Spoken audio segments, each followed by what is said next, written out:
दोस्तों, अगर आप भी ईशान किशन और विराट कोहली को खतरनाक खिलाड़ी मानते हैं तो इस वीडियो को लाइक जरूर कीजिएगा। दोस्तों, किशन की ऐतिहासिक पारी से घुटनों पर आया बांग्लादेश तो किंग कोहली के साथ मिलकर गेंदबाजों ने मचाई है ऐसी तबाही कि थर थर कांपा है बांग्लादेश। तो आखिर गुस्से में बौखलाए भारतीय टीम ने किस तरीके से बांग्लादेश को खून के आंसू रुलाकर लिया हार का बदला, उसका पूरा वीडियो हम आपको दिखाएंगे। साथ ही साथ इस रोमांचक मुकाबले की पूरी हाईलाइट भी दिखाएंगे, तो वीडियो को एंड तक जरूर देखें। लेकिन उससे पहले आपको क्या लगता है, ईशान किशन और रोहित शर्मा में से सबसे खतरनाक ओपनर कौन है? नीचे कमेंट में जरूर बताइए। दोस्तों, तीसरे मैच में भारतीय टीम अपनी लाज बचाने के इरादे से उतर रही थी, जहां तक हमारे पक्ष में सिक्का नहीं गिरा और भारतीय टीम को पहले बल्लेबाजी का अवसर मिला। भारत के लिए पारी की शुरुआत करने आए थे शिखर धवन के साथ ईशान किशन, जिन्होंने अपनी पारी की शुरुआत दो खतरनाक चौकों से कर अपने गर्म खून का मुजाहरा विरोधियों को दिखा दिया था। लेकिन दूसरे छोर पर खड़े गब्बर बहुत जल्द घुटने टेक गए। मेहदी हसन मिराज ने अपने स्पेल की पहली ही गेंद पर धवन को एलबीडब्ल्यू आउट कर पवेलियन भेज दिया। 8 गेंदों पर 3 रन बनाकर धवन लोगों की उम्मीदों पर पानी फेर गए, जिनके बाद बल्लेबाजी करने आए विराट कोहली।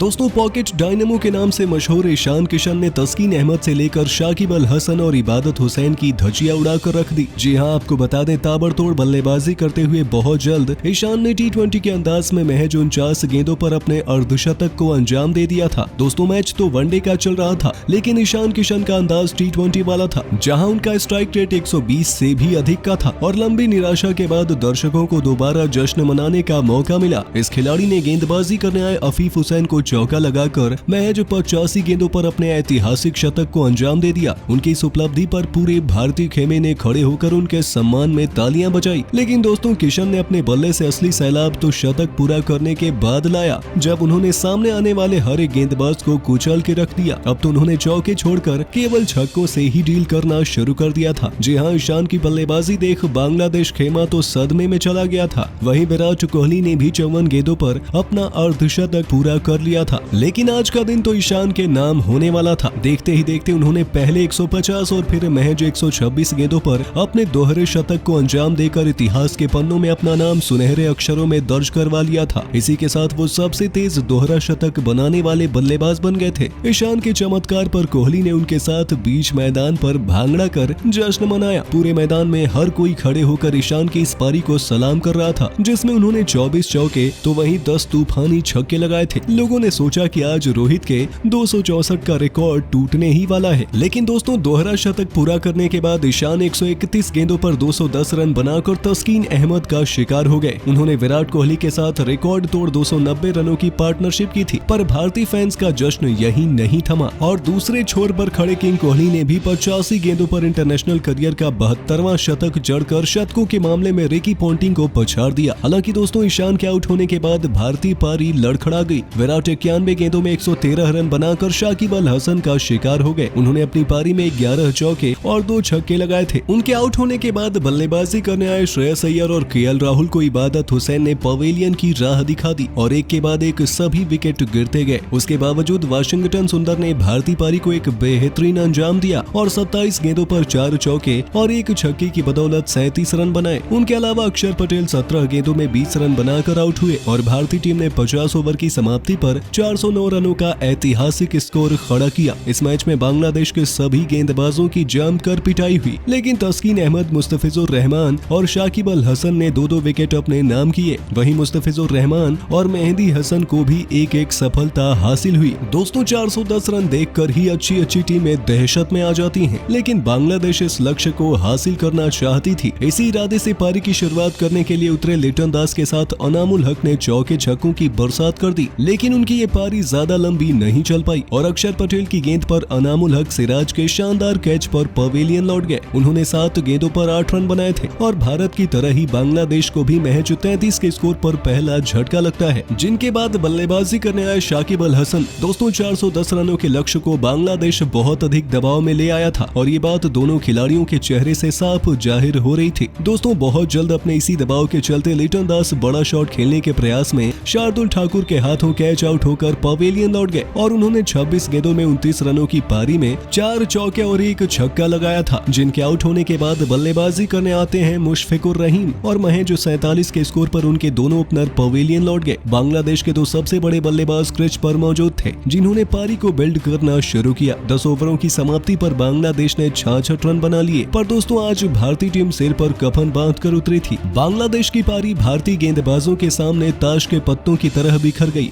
और मुशफिकुर रहीम भी अक्षर पटेल की फिरकी के आगे क्लीन बोल्ड होकर पवेलियन चले गए। उन्होंने 13 गेंद खेलकर महज 7 रन बनाए थे। उनके आउट होने के बाद बल्लेबाजी करने आते हैं यासिर। दोस्तों भारतीय गेंदबाजों ने मैच में पूरी तरीके से शिकंजा कस लिया था और अब इंतजार था बस बांग्लादेश के ऑल आउट होने का। उमरान मलिक ने इस काम को और भी आसान कर दिया। उन्होंने खतरनाक बल्लेबाजी कर रहे यासिर अली को 25 के स्कोर पर पवेलियन भेजकर बांग्लादेश की बल्लेबाजी की कमर ही तोड़ के रख दी थी और बांग्लादेश की टीम 20 ओवर तक महज 109 रन ही बना पाई थी। यासिर के आउट होने के बाद बल्लेबाजी करने आते हैं महमदुल्लाह। लेकिन दोस्तों लंबे समय बाद भारतीय टीम में वापसी करने वाले कुलदीप यादव ने शाकिब अल हसन को क्लीन बोल्ड कर भारत के लिए जीत निश्चित कर दी। शाकिब ने 50 गेंदों पर 43 रन बनाए थे। महज 124 के स्कोर पर आधी बांग्लादेश की टीम पवेलियन लौट गई। उनके आउट होने के बाद बल्लेबाजी करने आते हैं अफीफ हुसैन। लेकिन दोस्तों अब भारतीय टीम को रोक पाना उनके बस की बात नहीं थी और भारतीय गेंदबाजों ने एक एक करके बांग्लादेश के 9 बल्लेबाजों को पवेलियन की राह दिखा दी। जी हाँ, आपको बता दें 148 रनों की स्कोर पर उनके 9 बल्लेबाज पवेलियन लौट गए थे और अब भारतीय टीम को ऐतिहासिक जीत हासिल करने के लिए महज 1 विकेट की दरकार थी, जो हमें यूं मिल जाएगा।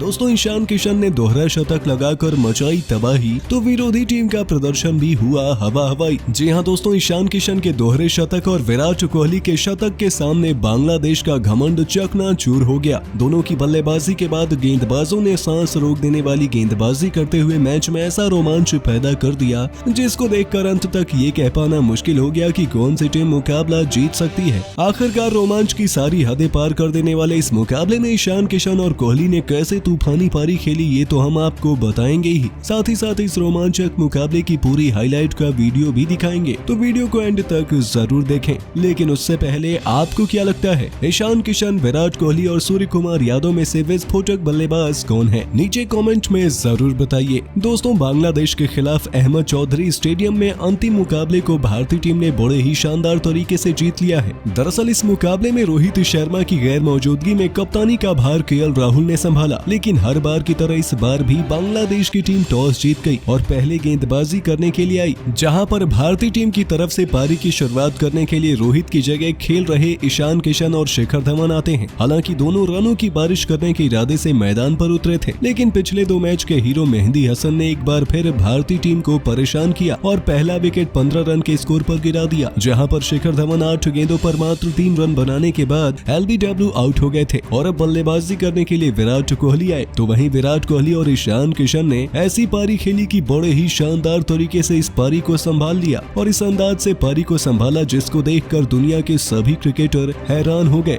जी हां दोस्तों, विराट कोहली और ईशान किशन ने मिलकर 290 रनों की साझेदारी कर डाली, जिसमें ईशान किशन ने अपना रौद्र रूप दिखाते हुए इस सीरीज के बेहतरीन गेंदबाज इबादत हुसैन को 1 ओवर के अंदर 3 चौके और 1 छक्के के साथ 18 रन जड़ दिए और अपना अर्धशतक 49 गेंदों पर पूरा कर लिया। तो दूसरी तरफ से बेहतरीन बल्लेबाजी कर रहे विराट कोहली ने टीम को संभाला। आपको बता दें 24वें ओवर में ईशान किशन ने अपना पहला शतक 84 गेंदों पर पूरा कर लिया था। इतना ही नहीं, अगले ही ओवर में विराट कोहली ने भी अपना अर्धशतक 54 गेंदों में पूरा किया। इस बीच दोनों बल्लेबाजों को आउट करने के लिए कप्तान ने काफी ज्यादा रणनीति तैयार की, लेकिन सभी रणनीति का तोड़ निकालते हुए तहलका मचा दिया, जिसमें ईशान किशन ने हैरतअंगेज तरीके से बल्लेबाजी करते हुए 35वें ओवर में 1 रन के साथ अपना दोहरा शतक भी पूरा कर दिया। जी हां दोस्तों, ईशान के सामने 200 रनों का आंकड़ा बनाते ही दुनिया के तमाम रिकॉर्ड को तोड़ दिया, जहां पर ईशान किशन दुनिया के 9वें बल्लेबाज बने जिन्होंने दोहरा शतक लगाया हो। इतना ही नहीं, दुनिया के सबसे तेज दोहरा शतक लगाने वाले भी वो बल्लेबाज बन गए। हालांकि अगले ओवर में उनको तस्कीन अहमद ने बाउंड्री पर खड़े लिटन दास के हाथों कैच आउट करा दिया। आपको बता दें ईशान किशन ने 131 गेंदों में 24 चौके और 10 छक्के की मदद से 210 रनों की पारी खेली और इस बीच उनका स्ट्राइक रेट 162 का रहा, जिसके बाद बल्लेबाजी करने श्रेयस अय्यर आते हैं। लेकिन अब लगातार विकेट पर विकेट गिर रहे थे, जहां पर श्रेयस अय्यर इबादत हुसैन की गेंद पर 6 गेंदों पर 3 रन बनाने के बाद लिटन दास के हाथों कैच आउट हो गए। इतना ही नहीं, अब बल्लेबाजी करने के लिए मैच समाप्त करने के लिए केएल राहुल आए, लेकिन आज केएल राहुल का बल्ला भी नहीं चला और केएल राहुल 10 गेंदों पर 8 रन बनाने के बाद 41वें ओवर में इबादत हुसैन के द्वारा क्लीन बोल्ड हुए। इसके अलावा विराट कोहली ने भी अपना शतक 85 गेंदों पर पर पूरा कर लिया, जहां विराट कोहली इंटरनेशनल क्रिकेट में शतक लगाने वाले बल्लेबाजों की सूची में दूसरे पायदान पर सचिन के बाद रिकी पॉन्टिंग को पीछे छोड़ते हुए पहुंच गए हैं और ये इनका वनडे में 44 और ओवरऑल 72वां शतक था। लेकिन शतक लगाने के बाद विराट कोहली ने शाकिब अल हसन की गेंद पर 91 गेंदों पर 11 चौके और 2 छक्के की मदद से 113 रन बनाने के बाद मेहदी हसन के हाथों कैच आउट हो गए। हालांकि अभी भी अक्षर पटेल और वाशिंगटन सुंदर टीम को संभाल कर बल्लेबाजी कर रहे थे, लेकिन अक्षर पटेल भी 48वें ओवर में 17 गेंदों पर 20 रन बनाने के बाद तस्कीन अहमद की गेंद पर क्लीन बोल्ड हुए, तो वाशिंगटन सुंदर भी 27 गेंदों पर 37 रन बनाने के बाद 49वें ओवर में शाकिब अल हसन की गेंद पर क्लीन बोल्ड हुए और पारी के अंतिम ओवर में मुस्तफिजुर रहमान की गेंद पर शार्दुल ठाकुर भी 3 रन बनाकर दास के हाथों कैच आउट हुए और इसी के साथ भारतीय टीम ने 50 ओवर में 409 रन 8 विकेट के नुकसान पर बनाए।